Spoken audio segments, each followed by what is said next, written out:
Okay, let's get into this. Welcome to the deep dive. Glad to be here.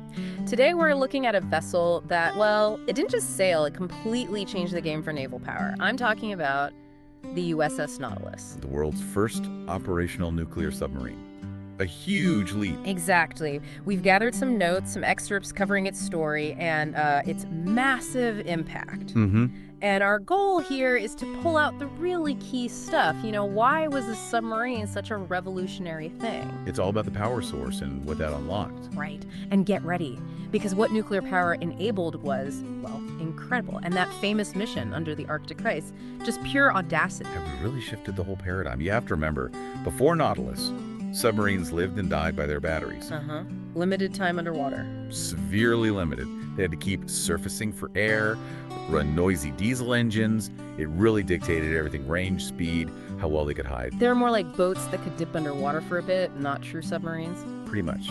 Yeah. And our notes show how fast that picture changed once Nautilus arrived. Yeah, authorized in 51, construction kicked off just a year later, 52, up at Electric Boat in Groton. Connecticut, yeah. Then launched, First Lady Mamie Eisenhower did the honors January 21st, 1954.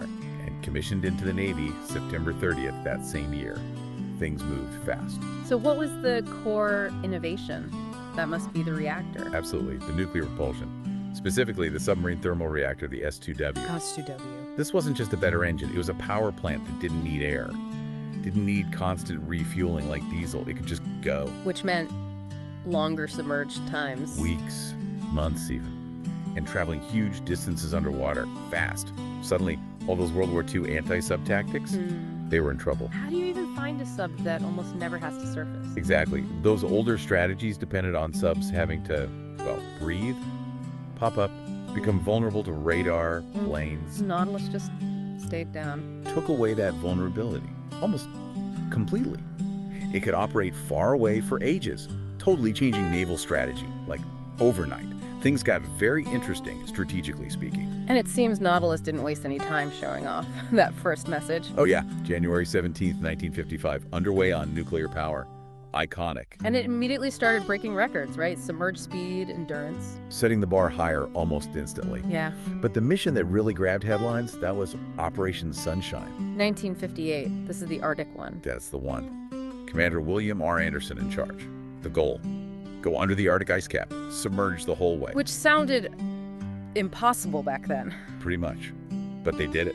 August 3rd, 1958, Nautilus reached the geographic North Pole, the first watercraft ever to do it. While underwater. Fully submerged. Think about the timing, too. This was a massive tech demo for the U.S. Right after Sputnik.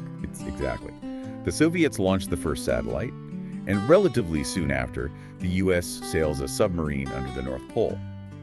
It showed incredible capability, reach, a whole new strategic route, potentially, between oceans under the ice.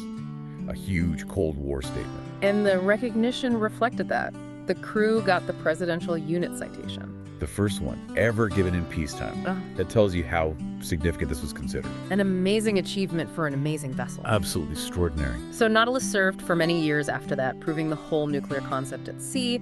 Then it was decommissioned March 3rd, 1980. But its story wasn't over. It was quickly recognized, made a national historic landmark in '82. And thankfully preserved. Since April '86, it's been right there in Groton, a museum ship. Part of the Submarine Force Library Museum. You can actually go aboard. Which is incredible. Stepping onto a piece of history like that, and people clearly feel that connection. What is it, 250,000 visitors a year? Around that, yeah.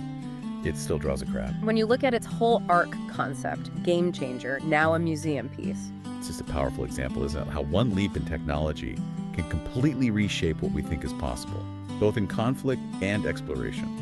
So thinking about that impact, those daring trips, and the fact that hundreds of thousands still visit it, what does that enduring fascination with the Nautilus tell us about, our draw to technological firsts and that human urge to explore the unknowns, especially the deep sea?